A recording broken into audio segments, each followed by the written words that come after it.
You are listening to the Delay and Pray podcast, episode number 103.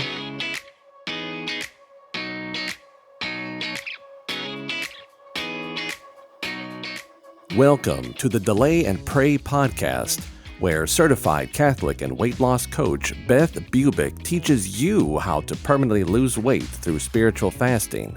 Get ready to gain faith and lose weight through a joyful transformation of both body and soul. Now, your host, Beth, the Catholic fasting coach.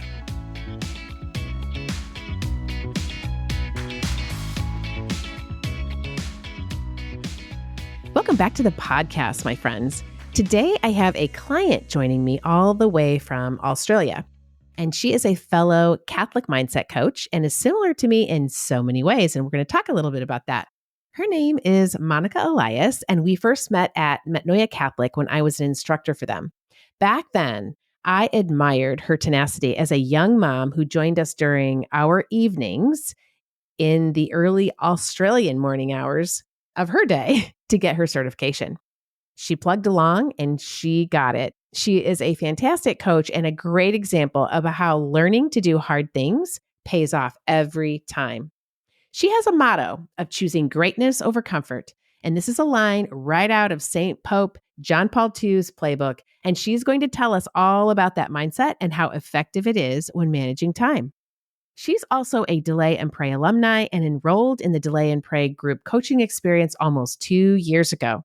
She's married to Paul, her husband, and just had her fourth sweet little baby.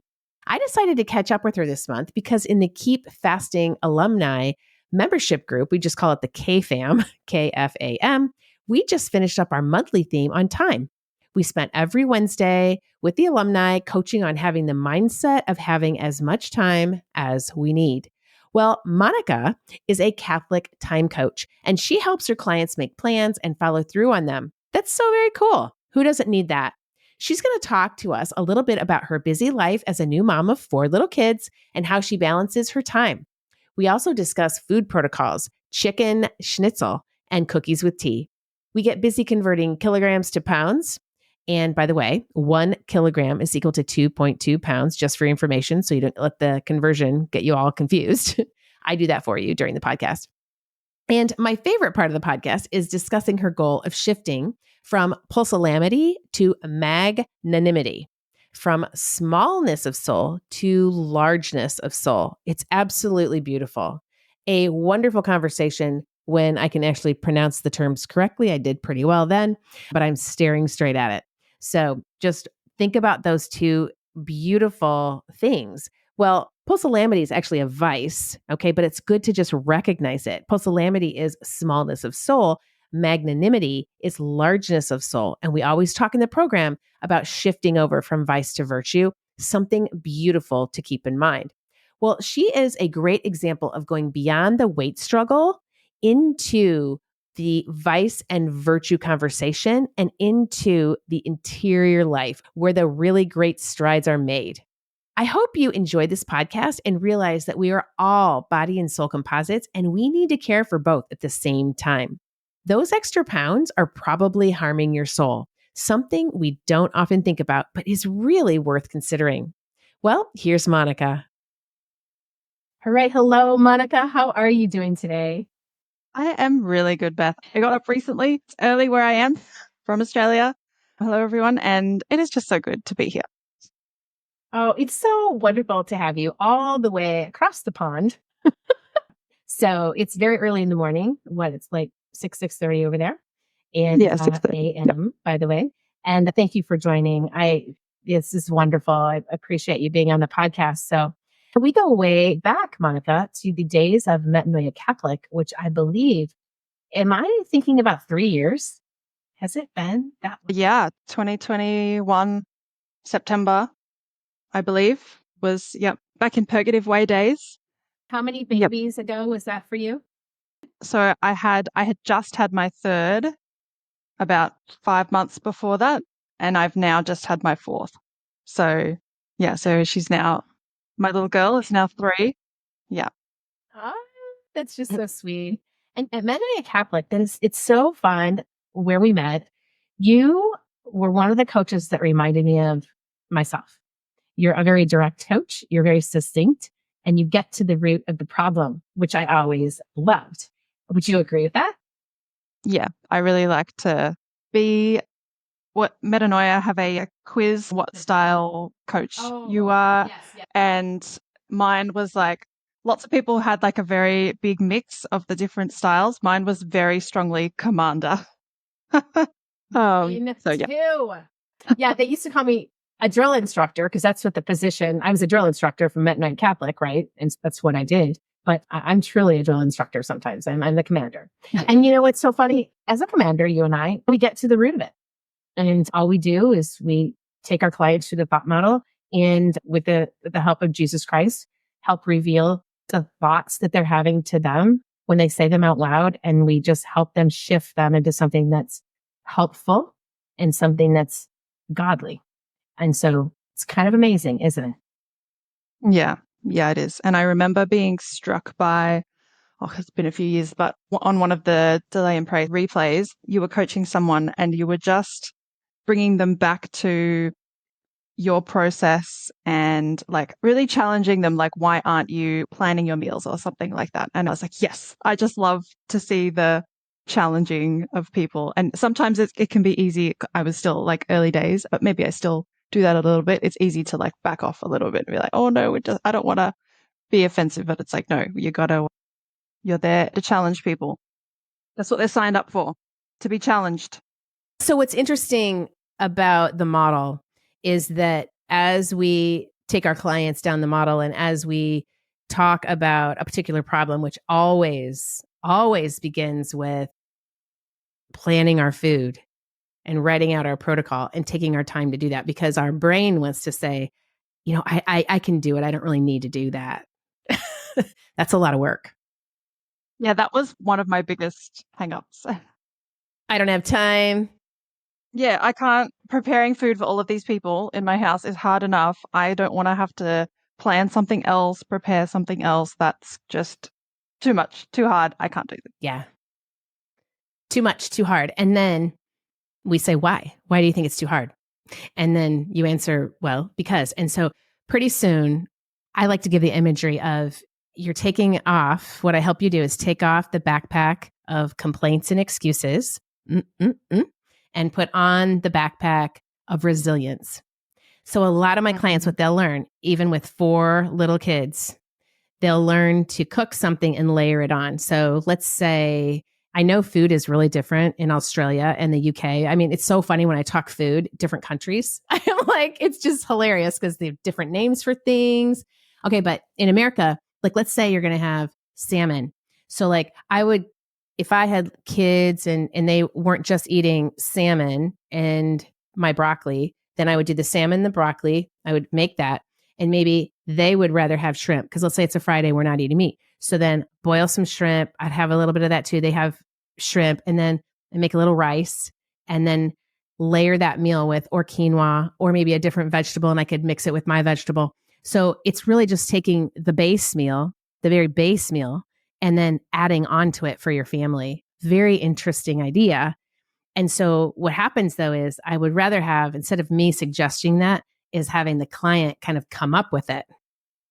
So this is what I can do so that they know in their heads, I can totally do this. So these tools are in this backpack of resilience. Like I can totally figure this out.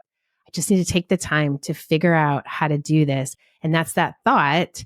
I am resilient. With Jesus Christ, I can figure out anything. He's going to help me. Jesus is the 80. I am the 20%. He's the 80%. I'm the 20%. And then it really starts to meld in. So tell us about your experience with Delay and Pray. Has it been about a year and a half, or has it been 2? I think 2 years because 2 years. Yeah. So I was trying to, I think I was around 65, 66 kilos and I know you guys normally talk in pounds, but I'm going to go with kilos. Yeah. Every kilo is equal to 2.2 pounds. So I'll calculate for you while you talk. Okay. So, and I wanted to get to 60 or maybe I was like, I'm going to really challenge myself and go for 58, 59. But I think I'd lost already 10 kilos or something post baby with managing my mind and learning about that. But it was that last bit, and I was still breastfeeding. And so I was like, this part, it's just challenging because I can't. You're hungry. Well, I mean, it was towards the end. So it wasn't so much that, but it was like, if I don't eat enough, then my supply will disappear. So I can't like completely go all in terms of intermittent fasting. Anyways, I had lots of doubts that I could I was like, I don't know if I can give up sugar and flour until Sundays. Yeah. That's going to be too hard. Okay. So to reiterate then, let me go over the pounds. So you were around 145 pounds, and then you wanted to lose basically 10 to 15 pounds. You said 6 to 8 kilograms. So you were around 15 pounds away from a goal, and you were wondering about giving up sugar and flour or delaying it till Sunday. So what was your flour and sugar of choice that you were afraid of giving up? What did you eat? I'm trying to think. It probably would have been things like bread and things like pre-made schnitzels was like an easy family dinner. So it was like, I won't be able to have that. I'll have to make something else. And is that noodles? No, like chicken schnitzel. So the crumbed chicken with the breadcrumbs on it. Oh, I gotcha. Okay. Yeah. So I was like, I'll have to eat something else. Like that's an easy meal to just take out of the fridge, throw in the oven. But it won't be easy anymore because I'd have to eat something else. And probably my sneaky evening cookie with my tea and things like that. I was like, I don't want to give that up. But I think something that I've been really toying with is like that. So it was the Lent one that I joined where it was like Lent and Easter. I was like, I really love the idea of going all the way through Lent and Easter. That would just be really kind of beautiful. And thinking a lot about the virtue of magnanimity, greatness of soul versus, this is hard to say, but pusillanimity, smallness of soul. Yes. I love that. I know which one I want to have. I don't want to live in smallness of soul. And when I thought about that feeling of I'm clinging to flour and sugar, that just felt like smallness of soul. Like, can I not be more generous? Can I not let go of this? So that was the reason I joined. I was like, I don't currently believe that I can do this and I want to. Mm-hmm. And I know that Beth's got me. Beth is going to walk me into the belief that I can do this. And she's got a process. And so I was like, if she can walk me into this thing that feels impossible to me, that is worth the investment. Oh, so that was the thing that made me join. Thank you for your confidence. That's as a mindset coach, I knew it was about the belief. So it really is. And I love that you're bringing up magnanimity and pusillanimity. And I never can say either one of those correctly. But when we were in Metanoia Catholic, that is where I really developed the love of the virtues. I knew them before, but not these little ones. The 4 cardinal virtues, I knew those. But then we were given this huge list, which is in my workbook. And I love that you really did tie the sugar and the flour that you didn't want to give up to a vice and the smallness of soul. And I think that's really important because that alone, that awareness is going to help us push through that 15 pounds because it's beyond us. It's that 80%. It's bringing God into it and saying, I want to love you more than these things. And it's hard. It's challenging, but it's possible. So started your belief there and then you did it, right? Yeah, I went to, so I can't remember exactly the level to which I did everything. I didn't do the daytime fasting, but I think I got close with the Wednesdays, Fridays. I think maybe I gave up something else like social media or something. But pretty much everything else I followed. And I think I may have got down to like 61, 62 kilos. So that's probably 10-ish pounds, which I was still very happy with. And since then, I have had another baby and I'm 6 months postpartum again. So I'm sort of going through a little bit of the same kind of getting my head around everything. But what has been interesting actually is we're testing out whether my baby has cow milk protein allergy. So I had to give up dairy. And I had all this drama of, but I love my dairy, I love my cheese, and I love my yogurt, and I can't give up dairy. And I did one self-coaching session, and then I've just done it. And I attribute that to, well, I knew I had the belief I can give up, I can go without a certain food, I can plan it, I can prepare, like I can figure this out because of delay and pray. And it just has been, like, I think I still would have been able to get there because it's for my baby, but I just had so much less drama than I would have if I hadn't gone through that process. So that was really powerful for me. And while I think of it, something that I think will be really helpful for everybody to hear. So I think I made it to like 15 minutes of one of the calls live because it was very early in the morning. And then the time zones changed, so it became very difficult with daylight savings. So everything that I listened to was replays, which is very typical for me.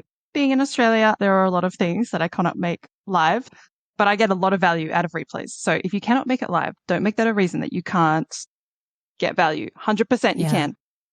But I also didn't even listen to every single coaching replay, and I didn't do the journal every single day.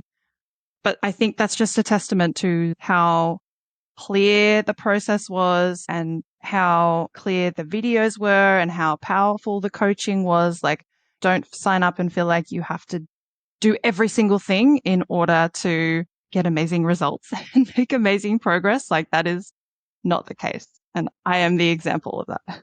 It's so true. Well, I was so proud of you because it's not easy. It's not easy to sign up so far away and know that you're going to just grab the replays. If you would have come to the 2:00 session Eastern time, that would have been like 3-4 your time in the AM. And that's rough. So yes. And it's funny about the replays because if you watch the replays, I have hundreds now. We really have the same patterns and the same problems with overeating and overdrinking. And I love that you bring up smallness of soul because it matters, because it makes us feel like we have a smallness of soul, because it does, because we're spinning off into gluttony and we're spinning off into sloth is what happens. And it's more than that. In the States, we have a lot of toxic chemicals in our processed food. We've got starch modifiers. We've got all kinds of things that are stuck in things to make them creamy. And that just adds to the problem of overeating because it unbalances our system and makes us hungry all the time and gives us dopamine hits. And it just puts us on this vice cycle of pusillanimity, which is no good. So I love it. And then we can just hop over to that virtue cycle with this backpack of resilience and know that we can do it and just grab onto some thoughts. So like even now when you're dealing with any kind of food, because it's just food, and detaching from dairy, what is your predominant thought that you hang on to get you through the hunger and get you to delaying that dairy till your baby, because you're breastfeeding, obviously, that's why you're delaying the dairy, yes? Yeah. Yeah. So, I mean, at first it was like, hopefully this will only be a couple of weeks. So I'm not sure yet, but it's come up to a month. So we'll see if it's made a difference.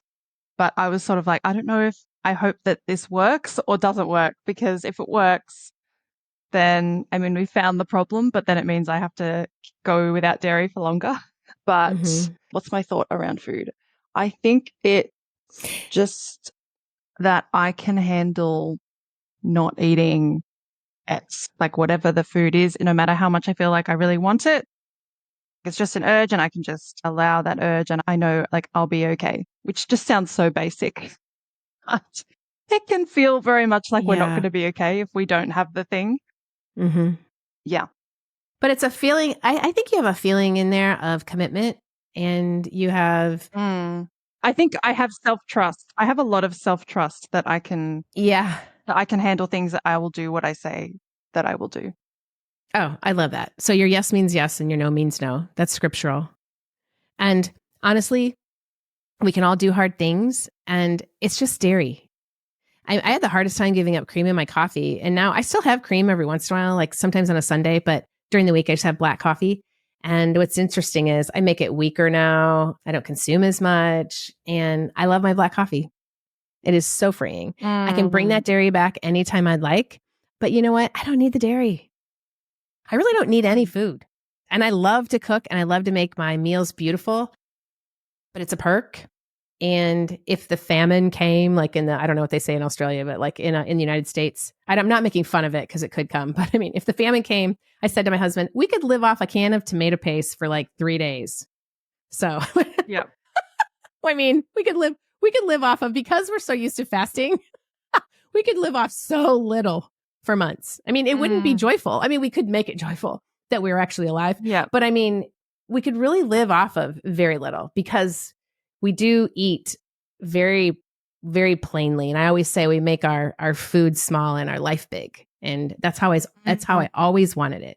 And slowly but surely it started to come true. Yeah. You're not kind of weighed down by things. It's just a much lighter way of being. It is a much lighter way of being. That's for sure. Well, one of the things, you have a business and you actually coach clients one-on-one, even as a mom of 4. And so tell me a little bit how you do that. Tell me a little bit about your life and how this all works. How do I do it? It's hard, isn't it? It's a challenge. It's hard. Yeah. And I've just been coming back from maternity leave. So I was in a good groove with managing the 3. And now I've got a little baby who's not sleeping great thrown into the mix. So like the other day, it was just what the call looked like was I'm like, I've just got my baby's here. I don't have a babysitter today. And he's just going to be chilling behind me. And I had to hold him for a bit, but we made it work. So I usually try to have a couple days babysitting where I can, especially when I've got clients, so that I can just try and be as present as possible, because I really like to be able to take notes and things and not be holding him. And then evenings and early mornings, I have one client who is amazing. We meet at 6:15 in the morning. So props to her. yeah. She's very dedicated. So yeah, some early mornings and evenings. And talk about resilient. Yeah. And just there's a lot of surrendering to when the day doesn't go as planned. And I spend hours and hours trying to settle the baby. And I'm like, but I have things that I want to do and that I need to do. But I think something that I'm growing in the belief in is I can create a lot of value in 15 minutes and have 15-minute tasks in mind. And like, okay, I've got a little pocket of time. I can go and get one of these things done while everybody's settled and then get back to whatever I need to do with the kids. So I'm definitely very much in the process of, it's been a very challenging transition, like figuring it out. What is this going to look like? But it's also a really fun place to be because it's like developing a new identity, stretching to a new level of capacity. Like I'm really in the middle of doing the work that I ask my clients to do, which is they're stretching their capacity and doing things that they don't think they're capable of. That's right. Creating a new self-concept. So I'm really kind of enjoying that and just like highly engaged in that process. So yeah, it's a lot of fun. There's just nothing more fulfilling and rewarding and exhilarating than the feeling of I'm overcoming myself. I'm watching myself become a new person and make new decisions and see places where like come face to face with those moments where I could choose comfort here or greatness. And I can feel a really strong desire for comfort. And the art of learning to cultivate a bigger desire for the greatness than the comfort in that moment. And to watch yourself start to choose that. It's just like, watching God's grace work and come alive. It's the best. Oh, that is so beautiful. And that is where the magnanimity is. You have to say it because I always get the M's and the N's mixed up. Magnanimity. Yeah. Magnanimity. That's what it is. And that is the largeness of soul. And I love that, choosing comfort or greatness and detaching from all the things that really aren't working for you. And a lot of times this is this attachment to food that we have. We have these associations with it. We have these memories and our imagination goes around and round in our passive intellect. And we just start to think, I have to have it. I need it. And you don't. You know, you can really get by on anything, which is really amazing. So I love that you're doing that. And I want to tell you, we had talked about this before we started the podcast, but everyone out there, you have time. You have a lot of time. I started this business late in life. I mean, when I started this, I was 55 years old and I'm 59 now. And Monica, how old are you? 34. 34. You're like a baby. You have a very, very long time. So you can enjoy your kids. You can go slow. You can take your 15-minute chunks and work them beautifully. And then when you're ready, like when they're all in school or, you know, whatever, when you're ready, you can step on the gas. So you and Jesus, you have control over all of that. And there really is no rush, to be honest with you. I've actually had to learn that myself. And I credit the fasting and the prayer with that. So really dropping into the prayer more than me working my butt off, which I used to do more working than prayer. Once I started probably about a year ago to really bring in that prayer, that's when it really started taking off. And then it was a lot easier for me to fast in whatever way you want to fast. So I love that. I also love that everybody out there, it doesn't really matter what season in life you're in, you really can fast off of sugar, flour, and alcohol. That's the funny thing. People say, well, I can't fast because I'm 67 or I'm pregnant or I'm breastfeeding. Well, pregnant is kind of funny because a lot of people have different cravings. So that's kind of a whole nother ball game right there. But I have had a lot of young moms, women trying to get pregnant and all of that, that literally just eliminate sugar or delay it till Sundays and feel so much better. Their inflammation goes down and they may even have a gluten allergy. So they go away from the white flour. Because when I say flour, it's usually processed flour, processed food, that type of thing. But almond flour is good. They just start to make healthy choices, less sugar. And then, of course, really cut back on the alcohol. And then all of a sudden they're fasting with a real spiritual purpose, with a real why behind it. And they're feeling better. And then they lose weight and they get closer to God. So I'm glad that you were able to do that. And also, you wanted to lose 10 to 15 pounds. I mean, sometimes it's hard to lose that last 10. Yeah, I was finding it was hard. I was like, I think I need to kick things up a notch. I need something. Yeah. Yeah, you need something. And it's usually our minds, right? Oh, this is so great. I am so glad that you had a good time in the program, that you found it useful. And I think at one point you are going to have an amazing business. The one thing I loved when we were together is your graphics were always so nice. And Oh, really? I loved how you were designing. Yeah. In fact, so my ontological man, I have redrawn it and redrawn it. I'm going to send it to you after this interview, but it really started with you creating this graphic of the ontological man from Father Chad Ripperger's, all his diagram with, I'm going to tell you, 20 to 25 lines in there that were like, this goes to this and this goes to this. And do you remember? I was like, yeah, this is unnecessarily complicated. And that's what I love about you and I. We're both like, no, we're going to simplify this. This has to come down to the root, down to the root. And so you come up at Metanoia Catholic with this beautiful graphic, very simple. And I was like, that's it. And so then I texted you and said, can I just kind of use this? Let's do something together. And then I ended up blowing that up a little bit with another friend and their coach. And so now this is what I use. My ontological man is very similar to yours. So you are really good with graphics. You're really good with just simplifying things. And that's what we need. That's exactly what we need in life, is just to simplify it down. Why are we doing what we're doing? Yeah, that's something that our brains love, to make things complicated. Oh, that's a devil. It's like, I can't go without sugar and flour because blah, blah, blah, blah, blah. I can't do whatever the thing is that we feel like we can't do. And our brain comes up with a litany of reasons why we can't. But if you can remove all of that drama, usually the things we want to do are very simple. So yeah, it's cutting through all the chaos and going, actually, what's required. Yes. Well, to end this, tell me a little bit, what does your husband do, Paul? And what's life like in Australia right now? And where do you live? And tell me a little bit about that. So we live in Albury, which is just on the border of New South Wales and Victoria, in between Sydney and Melbourne.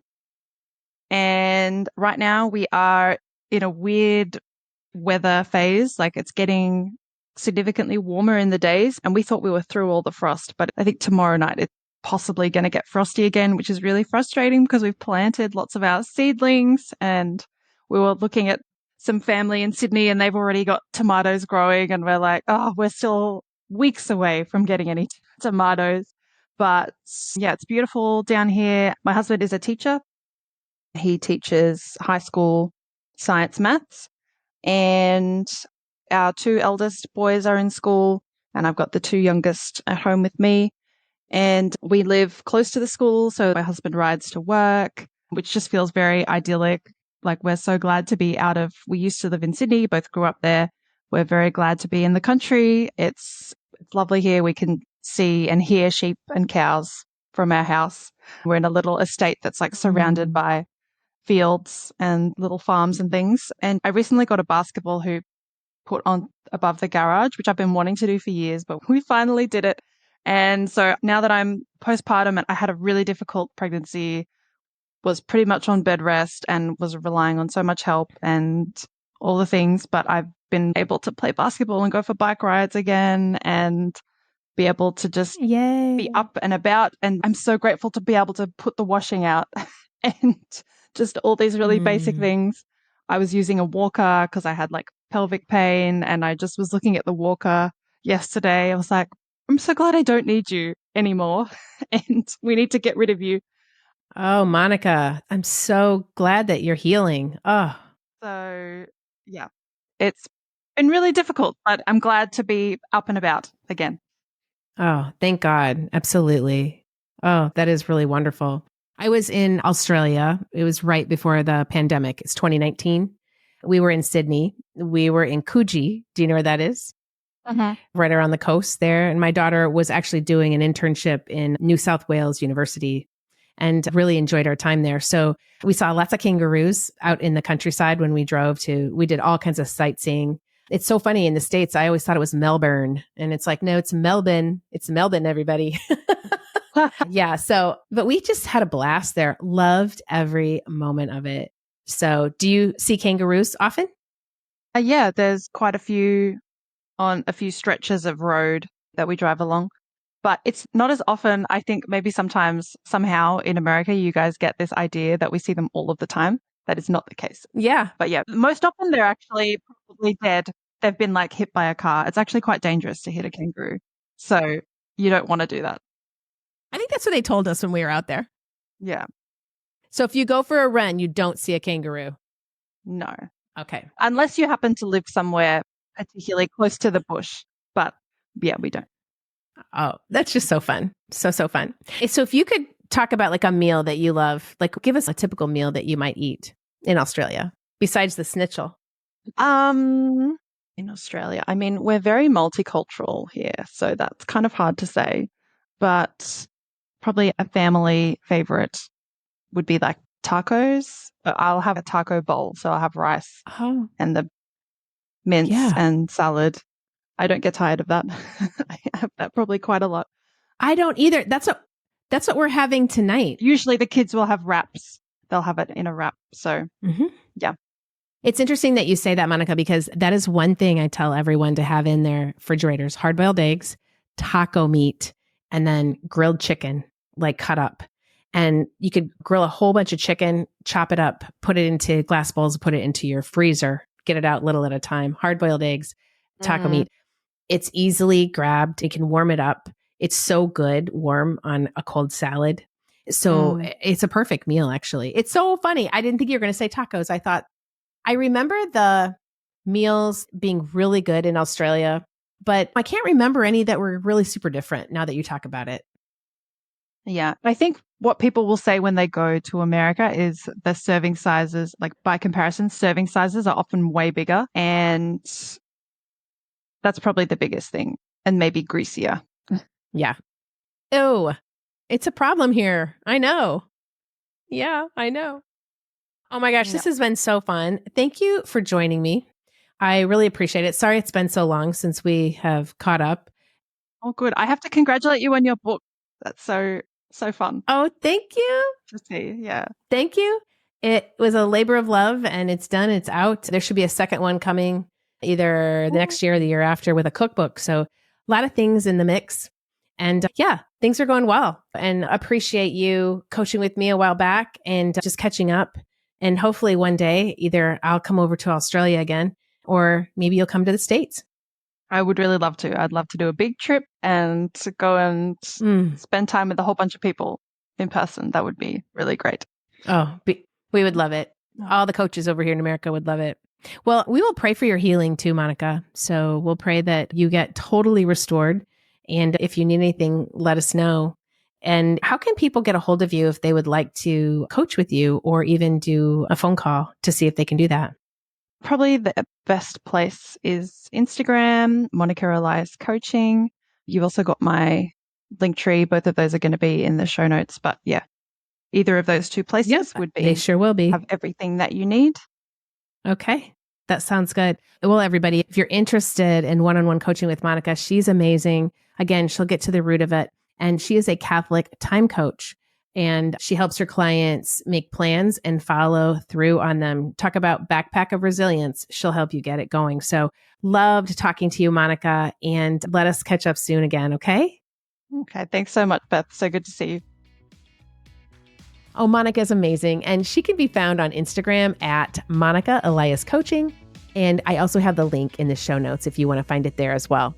Well, I hope you enjoyed this podcast. Please share it with your friends if it was inspiring to you so that others will hear the great message of delay and pray, and we can build this spiritual fasting movement together.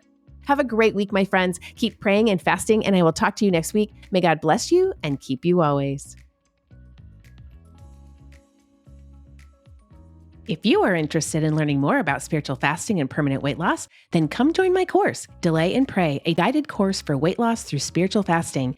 You won't go through it alone either. I will be there to coach you every step of the way. This is a group coaching program where you are part of an amazing community of like-minded Catholics who have the same goal as you, to bring about miracles while losing that weight permanently through spiritual fasting. Your purchase includes an online course detailing what spiritual fasting is, how to do it, and all the tools you need to get you the results you're longing for. Head over to my website right now at thecatholicfastingcoach.com and get the details on how to join. And don't forget to follow me on Instagram, Facebook, Pinterest, and LinkedIn to always get the latest daily information to help you keep fasting, my friends. Can't wait to see you in there. May God bless you and keep you always.